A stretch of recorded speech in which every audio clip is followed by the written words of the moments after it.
누가복음 22장 54절부터 23장 2절까지 낭독하겠습니다. 예수를 잡아 끌고 대지상의 집으로 들어갈새 베드로가 멀찍이 따라가니라. 사람들이 뜰 가운데 불을 피우고 함께 앉았는지라. 베드로도 그 가운데 앉았더니 한 비자가 베드로의 불빛을 향하여 앉은 것을 보고 주목하여 가로되 이 사람도 그와 함께 있었느니라 하니 베드로가 부인하여 가로되 이 여자여 내가 저를 알지 못하노라 하더라. 조금 후에 다른 사람이 보고 가로되 너도 그 당이라 하거늘 베드로가 가로되 이 사람아 나는 아니로라 하더라. 한 시쯤 있다가 또 한 사람이 장담하여 가로되 이는 갈릴리 사람이니 참으로 그와 함께 있었느니라. 베드로가 가로되 이 사람아 나는 너 하는 말을 알지 못하노라 하고 방금 말할 때에 닭이 곧 울더라. 주께서 돌이켜 베드로를 보시니 베드로가 주의 말씀 곧 오늘 닭 울기 전에 네가 3번 나를 부인하리라 하심이 생각나서 밖에 나가 심히 통곡하니라. 지키는 사람들이 예수를 희롱하고 때리며 그의 눈을 가리우고 물어 가로되 선지자 노릇하라. 너를 친 자가 누구냐 하고 이외에도 많은 말로 욕하더라. 날이 새매 백성의 장로들 곧 대제사장들과 서기관들이 모이어 예수를 그 공회로 끌어들여 가로되 네가 그리스도여든 우리에게 말하라. 대답하시되 내가 말할지라도 너희가 믿지 아니할 것이요 내가 물어도 너희가 대답지 아니할 것이니라. 그러나 이제 후로는 인자가 하나님의 권능의 우편에 앉아 있으리라 하시니 다 가로되 그러면 네가 하나님의 아들이냐 대답하시되 너희 말이 같이 내가 그니라. 저희가 가로되 어찌 더 증거를 요구하리요 우리가 친히 그 입에서 들었노라 하더라. 무리가 다 일어나 예수를 빌라도에게 끌고 가서 고소하여 가로되 우리가 이 사람을 보매 우리 백성을 미혹하고 가이사에게 세 바치는 것을 금하며 자칭 왕 그리스도라 하더이다 하니. 지난해 부활절을 앞두고서 누가복음에서 주님의 순환을 함께 살핀 줄 압니다. 이 주님의 순환이 누가복음에서는 22장, 23장에 나옵니다. 그 셋으로 나눠볼 수가 있는데 22장 1절부터 53절까지 그리고 22장 54절부터 23장 25절 여기는 주님의 신문 받으시는 내용이 나옵니다. 그리고 23장 27절부터 26절부터 66절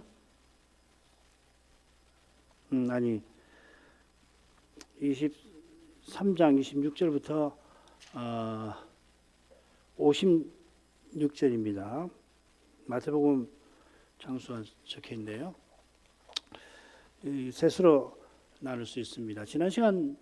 지난해 본 그 첫째 단락은 가룟유다가 주님을 공회에 넘겨주려고 모의한 일로부터 시작을 해서 그가 무장한 무리를 이끌고 주님을 체포하는 일로 끝나지요. 자, 올해는 이 둘째 단락에서 주님의 순환을 생각하고자 합니다. 이 단락은 주님께서 대제사장과 빌라도 그리고 헤롯에게 신문 받으신 사건이 주로 나옵니다.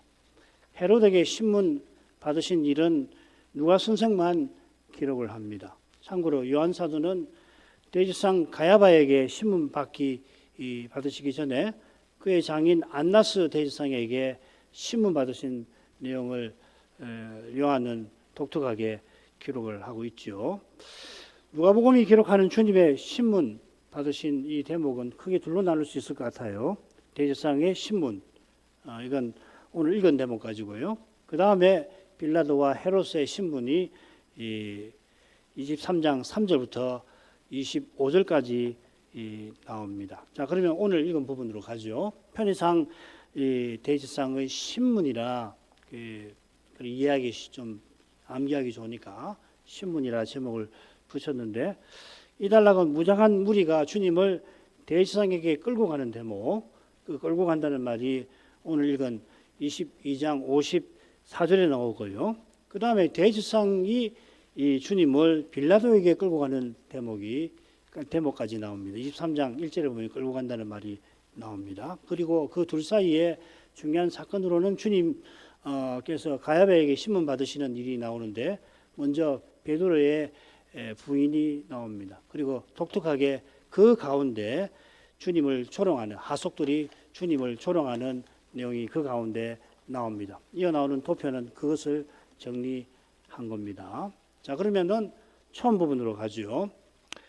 54절 상반절 읽겠습니다. 예수를 잡아 끌고 대지상의 집으로 들어갈새.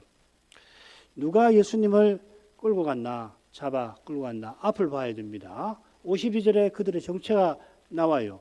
그 잡으러 온 대지상들과 성전의 군관들과 장로들 이렇게 되어 있습니다. 이 성전 군관들은 누구냐면 이 누가복음 사도행전 누가 순생의 글에만 나오는데 성전을 지키는 고위급 제사장들을 가리킵니다.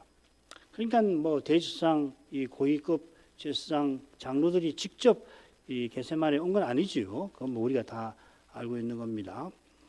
성전 군관들은 성전의 거룩함을 지키는 그 군대를 지휘하는데 대제사장과 장로들과 상의해서 이 군대를 겟세마네에 보내가지고서 주님을 체포하게 한 겁니다. 마가복음에 나옵니다. 누가 선생은 이스라엘의 종교 지도자들이 예수님을 체포했다는 이 분명한 사실을 강조하려고 하는 거죠. 그래서 그들이 마치 온 것처럼 그렇게 표현을 하는 겁니다. 이런 걸 가지고서 뭐가 성경이 서로 충돌하니 많이 그런 어리석은 논란을 벌일 필요가 없고 거기에 귀 기울일 것이 별로 없습니다. 누가 봐도라도 이 사람들이 직접 왔을 리가 없고 왜 누가가 마치 대제사장이나 성전 군관들이나 장로들이 온 것처럼 기록해놨나? 그들이 주정자라는 걸 강조하는 거 아니에요. 이런 것도 살피지 못하고 말만 그대로 따붙여서 왜 마가복음하고 여기 다르냐? 누가 그렇게 말한다면 그걸 학자라고 그 사람이 학자라고 한다면 그 어리석음을 어찌 책망하지 않을 수가 있겠습니까? 성전의 거룩함을 지킨다는 이들이 성전보다 더 크신 주님을 체포하여 하나님의 거룩하심을 침해하였다고 누가는 강조하는 거죠. 이 누가복음의 특징입니다. 이 대제사장직을 강조하는 것이. 누가복음 처음에도 제사장 이야기가 나오고 그 다음에 누가복음 24장에도 제사장, 예수님이 대제사장인 것처럼 그려놓지 않았습니까? 자, 참고하시기 바랍니다. 이 악한 무리가 예수님을 잡아 끌고 갑니다. 그래서 베드로는 성천 후에 이들을 예수 잡는 자들이라 이름을 그렇게 붙여 놨습니다. 그들이 예수님을 잡고서 끌고 갑니다. 이 끈다고 하는 표현이 문화비유에 아주 인상적으로 나오는 읽어볼게요. 누가복음 19장 27절 나의 왕됨을 원치 아니하던 저 원수들을 이리로 끌어다가 내 앞에서 죽이라. 그러니까 이런 용례를 참조하면 이들이 예수님을 끌고 가는 것도 예수님을 죽이려고 하는 거죠. 그건 뭐 이미 22장 처음에도 나오고 다른 데서도 나왔습니다. 그들이 지금은 예수님의 왕되심을 원치 아니하여 주님을 끌고 가서 죽이려 합니다만 장차는 그들이 끌려가 죽게 될 것입니다. 그들은 자기네가 무슨 짓 하는지를 알지 못하는 겁니다. 이었고 그들은 대제사장의 집으로 들어갔습니다. 이 들어갔다고 새겼는데요. 방금 그 끝나라고 하는 낱말육이 있습니다. 사실은. 그래서 그걸 살려서 번역하면 그를 끌어다가 대제사장의 집 안으로 그를 끌고 갔다. 이렇게 되어 있어요. 그래 이렇게 번역하면 뭐 끌고 또 끌고 하니까 좀 어색하게 보일는지 모릅니다만은 누가 선생은 지금 이 원수들의 악의를 강조하려고 이 끌고 간다는 말을 거듭 쓰는 거예요. 이런 건 좀 살려서 번역하면 좋았겠다는 생각도 들긴 합니다. 그 표시만 해놓고 읽으실 때 이런 뜻이구나. 그렇게 하면 좋습니다. 이어 베드로가 부인한 내용이 나오는데 셋으로 나눠서 보죠. 먼저 베드로가 따라 들어가서 사람들 가운데 앉았다 하는 내용이 먼저 나오고 그 다음에 베드로가 세 번 부인한 내용이 60절까지 나옵니다. 그리고 잘 아시는 대로 베드로가 나가 심히 통곡했다. 61, 62절 그렇게 세서로 나눠보죠. 자, 먼저 처음 부분입니다. 베드로가 멀찍이 따라가니라. 사람들이 뜰 가운데 불을 피우고 함께 앉았는지라. 베드로도 그 가운데 앉았더니 누가 선생이 표현을 하는 거 보십시오. 얼마나 이 그림이 그리지 않습니까? 주님께서 겟세마네 동산에서 잡히셨을 때 제자들이 도망쳤습니다마는 베드로는 요한과 함께 대제사장 집까지 따라갔지요. 요한이 대제사장과 아는 사이라 베드로도 요한 덕분에 그 집 뜰에 들어갈 수 있었던 겁니다. 베드로가 모든 것을 버려두고 주님을 쫓았던 사람입니다. 따라갔다라고 하는 말과 똑같습니다. 지금은 멀찍이 따라갑니다. 모든 것을 버리고 주를 따랐던 그가 지금은 멀찍이 따라갑니다. 불과 몇 시간 전처럼 그렇게 주님을 따라가는 게 아니고 지금은 주님을 체포한 이들을 따라가는 것처럼 누가 선생은 주님을 따랐다. 주님을이라는 말을 안 써요. 요한복음에는 예수님을 쫓았다 그렇게 되어 있는데 누가는 생략해 버립니다. 이 누가복음 읽으면 주님을 쫓은 것보다 그 무리를 쫓아간 것처럼 그렇게 읽혀요. 처음에 그는 모든 것을 버리고 주님을 쫓았고 불과 몇 시간 전에는 내가 주와 함께 오게도 죽는데도 가기를 준비하였나이다 장담하였습니다마는 그런 장담하는 그에게 주님께서 네가 오늘 3번 나를 모른다고 부인하리라 경고를 하신 것처럼 이제 그는 멀찍이 따라갑니다. 동산에서 무서워서 도망쳤는데 그래도 주님께 장담한 말이 생각났은지 멀찍이 따라간 겁니다. 이 멀찍이라는 말을 몇 번 나오지 않습니다. 어디 나오냐면은 이 세리가 기도한 장면에 나옵니다. 예수님의 말씀에 나오죠, 그렇죠? 세리가 기도하러 성전에 왔지만 멀리 서서 감히 눈을 들어 하늘을 우러러 보지도 못합니다. 세리는 자기 죄를 깨닫고서 멀찍이 서 있습니다만은 베드로는 여전히 자기 죄를 깨닫지 못하고 멀찍이 따라갑니다. 죄를 깨닫지 못한 베드로는 죽음이 두려워서 멀리서 따라갑니다. 죽는데도 주님과 함께 갈 준비가 되어 있다 장담했지만 이런 장담은 죽음을 이기질 못합니다. 이 그리스 시대 때 어떤 철학자가 죽기 전에 자기 몸을 화산에 던져 죽었다는 기록이 나오니까 사람의 힘으로 죽음의 두려움을 그가 이긴 셈이지요. 그렇지라도 그가 죽음을 이기지는 못했습니다. 세리는 멀리 서서 그저 하나님의 불쌍히 여겨주심을 구하지만 그런 세리를 하나님께서 의롭다 하셨죠. 바로 이 의롭다 하심이 죽음을 이기는 유일한 길입니다. 달리 죽음을 이기지 못해요. 죽음의 두려움은 뭐 자기 체면을 걸든지 혹은 철학자니까 평생 연구한 결과물을 가지고서 죽음이야 두렵지 않다 하지만은 죽음을 이기는 길은 의롭다 하심밖에 없어요. 죄 사함을 받아야 죽음을 이길 거 아니에요. 죄는 죄로부터 죽음이 나왔으니까. 그리고 이 의롭다 하심이 영생하시는 하나님을 가까이 할 수 있게 하는 것. 이게 참된 생명 아닙니까? 영원한 생명이잖아요. 사람들이 뜰 가운데 불을 피우고 함께 앉았는데 베드로는 그들 가운데 앉았습니다.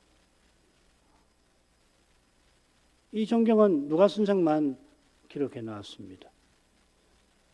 요한복음에는 하속들이 불을 피우고 서서 불을 쬐는데 베드로도 서서 불을 쬐었다 하는 표현이 나오죠. 그러니까 얼른 보면 앉았다고 해놓고 여기는 섰다고 했네.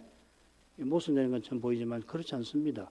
보면 요한은 베드로가 첫 번째 부인한 다음에 날씨가 추웠다 하고서 그들이 추우니까 앉았다가 추우니까 일어서서 불을 쬐었던 모양이에요.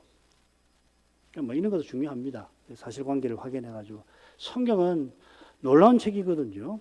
언론 보고서 이거 다르구나 하고서 성경에 감히 비판을 해야 되는 사람들이 있지만 무식한 사람들이고요. 이런 거 그렇지 않다. 얼마든지 서로 조화가 된다.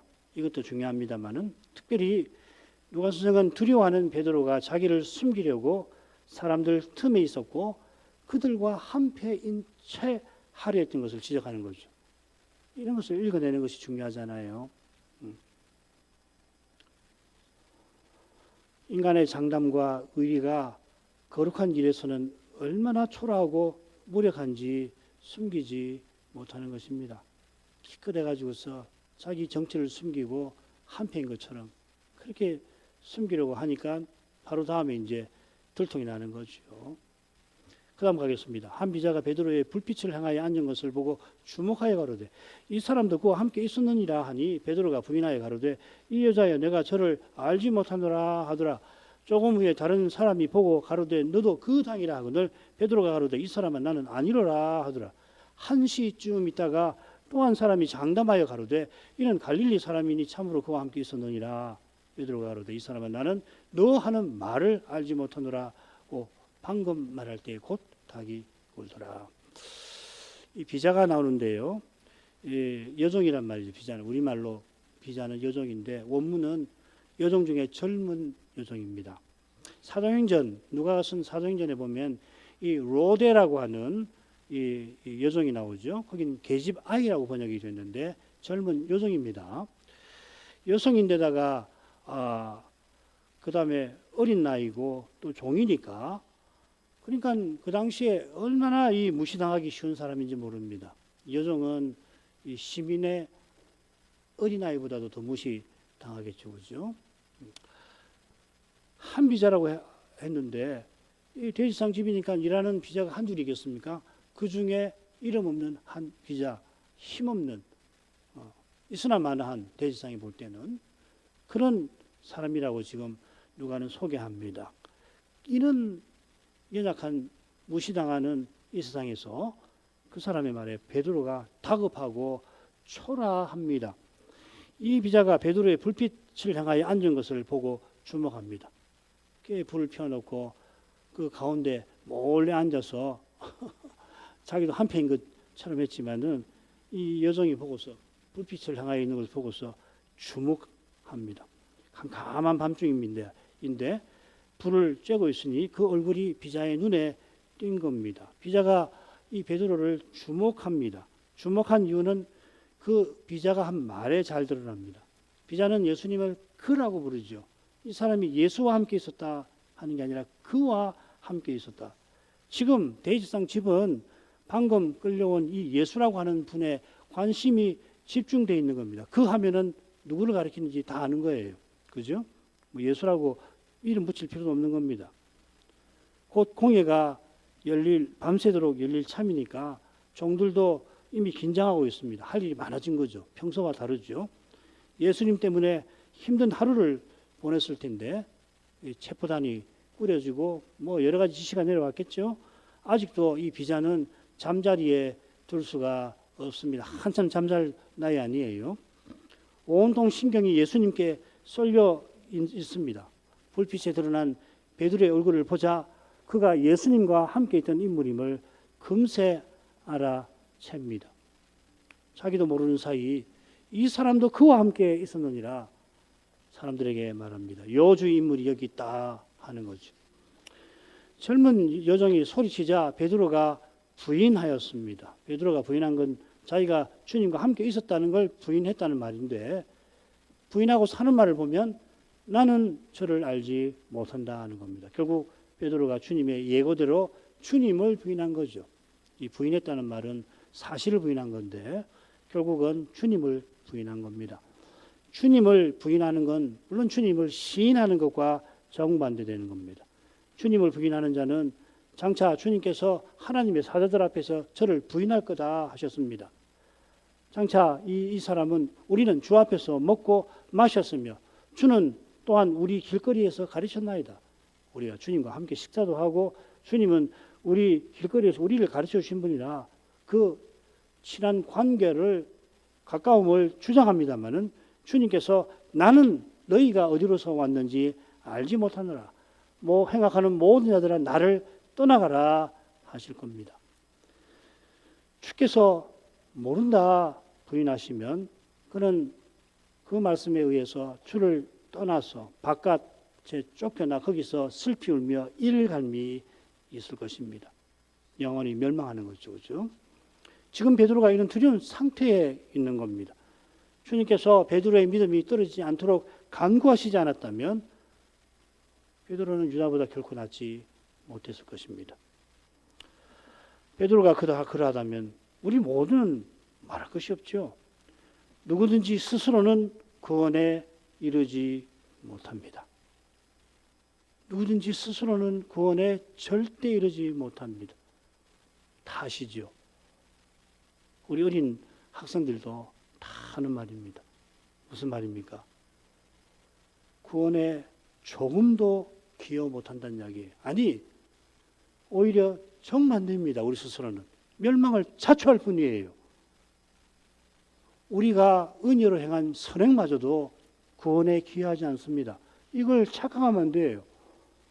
우리가 하나님 은혜로 가장 뛰어난 선을 행했을지라도 그것으로 구원받는 거 아닙니다. 오히려 그건 우리를 멸망으로 이끌 수 있는 죄의 약점 부족 거기 있잖아요. 제가 과격한 말을 하는 겁니까? 아니죠. 이게 과격하게 들리면 안 됩니다. 오늘날 이런 이야기하면 뭐 저렇게 과격하냐 그런지 몰라요. 기독교를 도덕 정도로 생각하니 이런 말 하면 정말 과격하다. 저 목사 저 사람 뭔 저렇게 과격한 말을 저렇게 떠드는가 하는지 모르지만 과격 아닙니다. 철저해야 됩니다. 이게 철저하지 않으니까 문제 아니에요.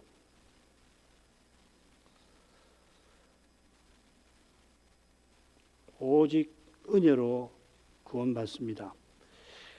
믿음이 공로처럼 변질되기 쉽다는 말씀인데 안 되려면은 주님의 사랑 가운데에서 자기를 부인하고 또 부인하는 겁니다. 전제가 있습니다. 주님의 사랑 안에서.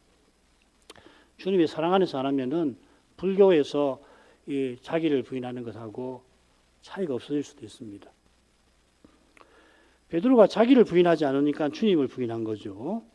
주님께서 3번 부인하리라 경고하신 것은 그가 누구보다 장담한 거기 있는 겁니다. 베드로처럼 장담하지 아니하려면 주일날 특별히 하나님 우리 주님의 영광 앞에 서서 자기 죄를 철저히 깨닫는 것밖에 없습니다. 사람은 이렇게 하지 않고는 절대로 안 바뀝니다. 이게 없이는 신자는 절대 안 바뀌어요. 똑같습니다. 똑같아요. 자기가 얼마나 죄인인 줄 알면 자기를 사랑할 수 없겠죠. 죄가 얼마나 간교한지를 알면 오늘 부인했지만 내일 더 부인하려고 할 것입니다. 조금 후에 다른 사람이 베드로를 보고서는 너도 그 당이라 합니다. 이 무슨 말이냐면요. 이 번역을 잘 했는데 너도 그들 중에 속한 자라 이렇게 말했습니다. 그래서 그들 중에 그 당 이렇게 새긴 겁니다. 이 말이 어디에 나오냐면 부활 후에 엠마오로 가는 두 제자를 가리켜서 저희 중 그들 중에 둘이라 하였습니다. 저들은 제자들을 가리키는 거죠. 이런 뜻을 살펴서 번역하시는 분들은 우리의 유익을 위해서 그 당이라 하였습니다. 베드로는 나는 아니로라 하였습니다. 이 대답은 지금 그가 함께 불을 쬐고 있는 대제사장의 이 종들 가운데 앉아 있는 그들 가운데 심지어는 가운데 앉아 있는 것과 묘하게 겹치지요. 사실 제자들이 조금 전에 겟세마네에서 걸어만 나 살려라 다들 도망쳤습니다. 겟세마네로 가기 전에 이미 제자들은 누가 크냐고 그 만찬 자리에서 누가복음에서 만찬 자리에서 서로 다툼을 벌였습니다. 그러니까 나는 아니노라. 이 베드로의 대답이 과히 거짓도 아니지요. 그렇게 다투었으니 어떻게 그 제자들 무리를 말할 수가 있냔 말이에요. 나는 내가 가장 크다고 그랬으니까 나는 그 당에 그들 속에 속하지 않았다고 한 거 아니에요? 거짓말도 아니에요. 그랬는지 누가 선생은 지금 베드로가 부인했다고 표현하지 않는지도 모르겠습니다. 이 부인한 거 아니에요. 그런데 누가는 그 말을 생략해버립니다. 마가는 씁니다. 주님을 시인하고 주님을 가운데 모시지 않으면 사람들 사이에 참된 관계와 교제는 이루어질 수가 없습니다. 사람들만 모이면 사이만 존재하고 그 사이는 누가 크냐, 누가 크지 않느냐, 지배하느냐, 압제당하느냐, 그 사이밖에 없습니다. 진정한 관계는 삼자 관계입니다. 삼위 하나님처럼 삼위 안에만 진정한 관계가 있고 그 삼위를 모셔야만, 그리스도를 모셔야만 진정한 관계가 있는 겁니다. 한 시쯤 있다가 또 한 사람이 베드로에게 묻습니다. 이 한시라고 하는 것은 이 당시에는 오늘날처럼 낮 시간을 12로 나누어서 그 한 시간이란 말입니다. 다른 복음서와 달리 누가는 이 한시쯤, 그러면 언제냐면 새벽 2시 반쯤 될 겁니다. 닭이 3번 우는데 새벽 세 번째 울 때가 2시 반이니까 두 번째 우는 거니까 지금 새벽 2시도 안 됐을 쯤일 겁니다. 제가 정확하게 지금 기억이 안 나는데 두 번째 올 때가 새벽 2시 아니면 1시 반이거든요. 그때쯤입니다. 이게 중요한 것은 다른 복음서와 달리 누가 선생은 1시간이라고 밝히는 이유가 있습니다. 이 시간은 무슨 시간이냐? 불법 공회가 지금 열려가지고 주님을 신문하는 일이 한창 이루어지고 있는 그때인 것 같아요. 닭이 두 번째 울 시간입니다. 닭이 두 번 울기 전에 베드로가 3번 부인할 거라 주님이 말씀하셨습니다. 가야바가 거짓 증인들을 불러다가 한참 주님을 정죄하려는 중입니다. 의로우신 재판장께서 악하고 악한 재판장과 그 무리에게 고난을 당하고 계시는 시간입니다. 그때 한 사람이 장담하여 묻습니다. 이 장담한다는 말이 그 신약 성경에 딱 2번만 나와요. 한 번 어디 나오냐면 앞서 말씀드린 로데에게 쓰입니다. 베드로가 천사의 도움을 받아서 옥에서 풀려나가지고서 성도들이 베드로를 위하여 기도하는 그곳으로 그 집으로 가지 않습니까? 그래서 대문을 두드리니까 젊은 요정 로데가 캄캄하니까 베드로의 음성을 알아듣고서는 문도 열어드리지 않고 기뻐서 성도들에게 그 소식을 전해주죠. 그랬더니 베드로를 위하여 기도하던 그들은 믿지를 못하고 네가 미쳤구나 하였습니다. 투옥된 베드로를 위하여 간절히 기도했는데 베드로의 추록은 믿지를 바라지 않았는지 믿지를 못한 것입니다. 우리 기도가 그렇습니다. 우리는 마땅히 구할 바를 알지 못하는 존재예요. 이분들 탓할 수가 없죠. 그랬더니 로데가 장담하여 힘써 말하며 사도행전은 이렇게 번역되어 있습니다. 베드로가 맞습니다 합니다. 로데가 베드로의 음성을 분명히 들었기 때문에 장담을 한 거죠. 내가 틀림없이 이 귀로 베드로의 음성을 들었습니다 하고서 맞습니다. 그처럼 지금 베드로에게 묻는 사람도 로데처럼 확실한 근거 위에서 베드로가 예수님과 함께 있었다고 말하는 겁니다. 그는 참으로 하면서 자기가 자기의 확신을 집요하게 말합니다.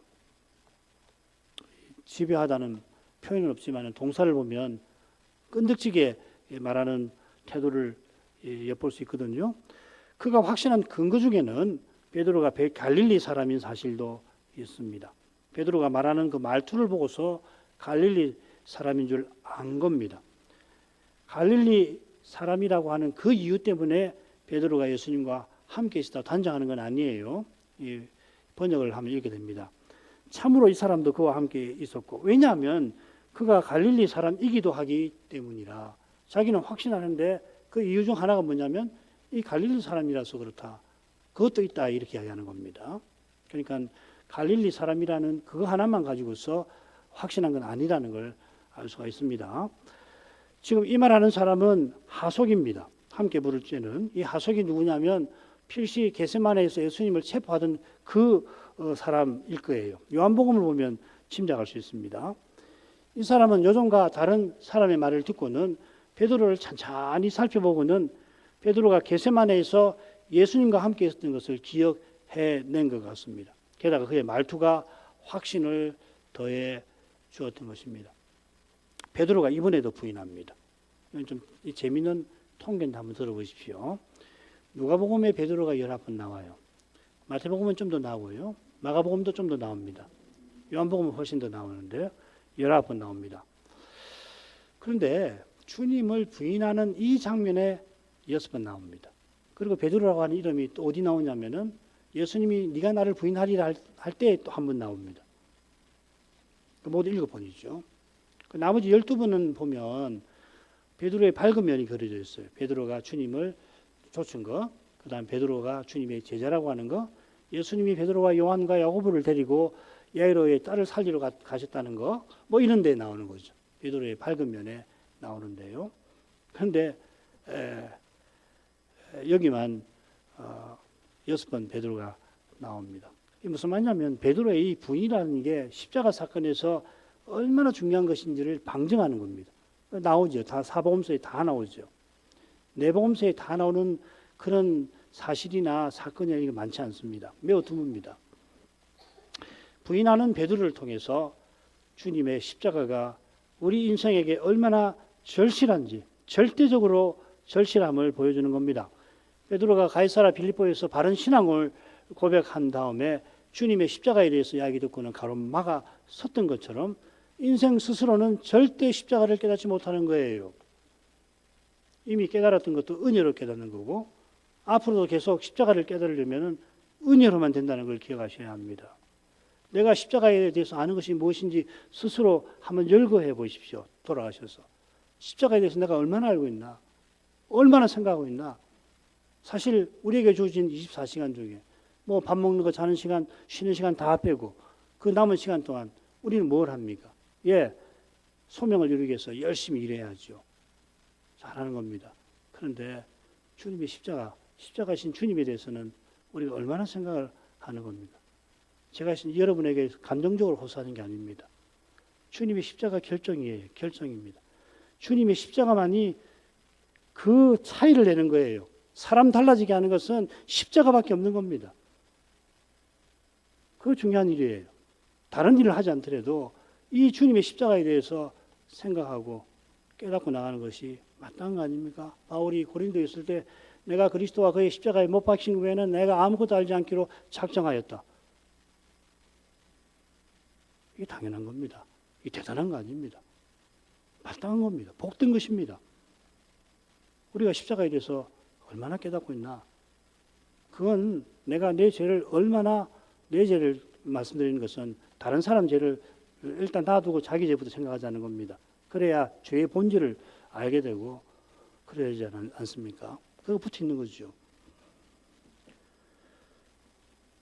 이타정신, 희생정신, 우리 교우들이야 뭐 이런 정도로 이해하시겠습니까마는 스스로는 결국 이타정신, 희생정신 정도로 이해하는지 모릅니다. 이게 무슨 십자가를 이런 정도밖에 이해 못하느냐?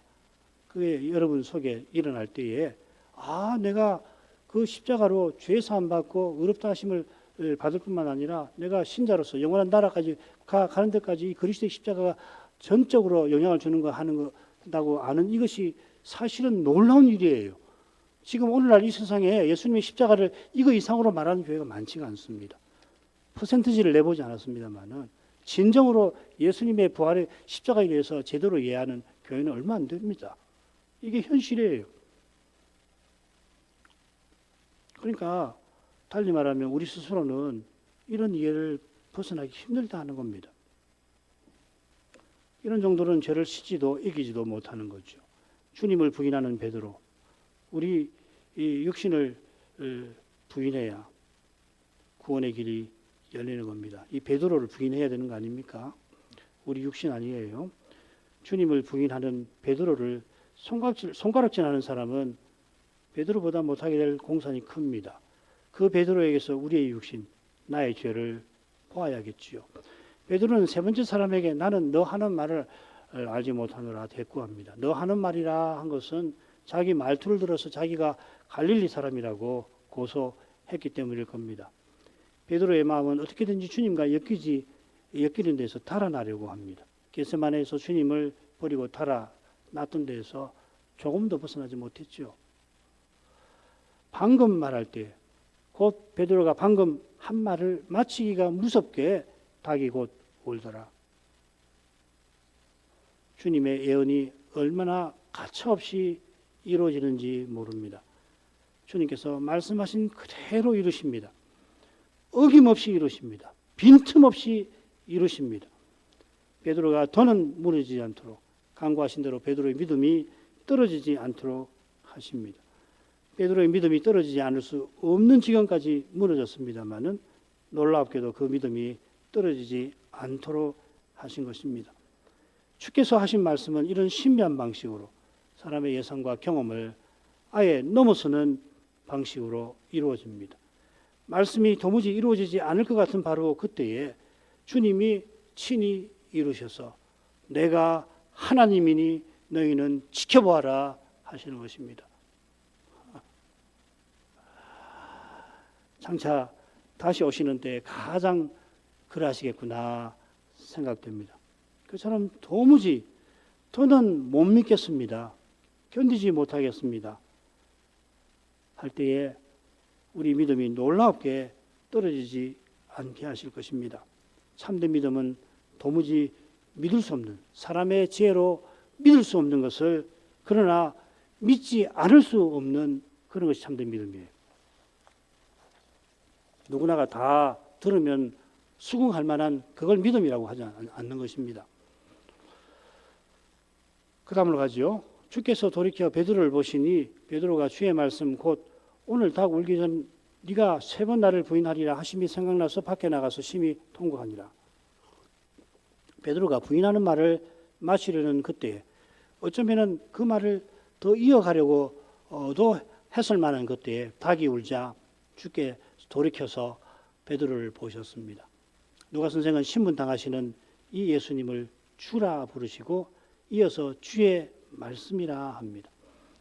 주라는 표현이 누가복음에 104번이나 나오는데 순환기사 22, 23장에서 5번 나옵니다.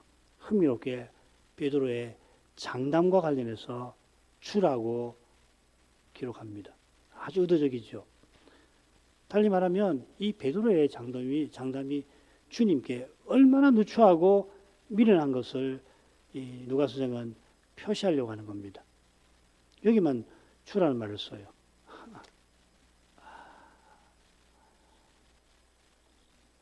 주께서 신문 중에도 돌이켜 베드로를 보십니다. 이게 참 어려운데요. 좀 더 연구한 다음에 이 부분 설명해 드릴 수 있으면 좋겠습니다. 예수께서 힘 없어서 신문 받고 계신 게 아니듯이 주로서 십자가로 나가십니다. 본래 이 신문이 공회가 생각지도 못하던 거죠. 가룟 유다가 예수님을 공회에 넘기겠다 제안했기 때문입니다. 마귀가 유다 속에 들어가서 이런 악한 일을 꾸민 것입니다마는 그런 악한 제안조차 예수님의 십자가를 가로막지 못할 뿐만 아니라 오히려 이 제안으로 예수님이 십자가로 나가시는 거죠. 본래 공회의 계획은 뭐냐면 밀란이 일어날까 두려워서 명절에는 말자 하고 무교절 지나고 나면은 적당한 때를 봐서 돌로 쳐서 예수님을 죽이겠다 했던 거 아닙니까?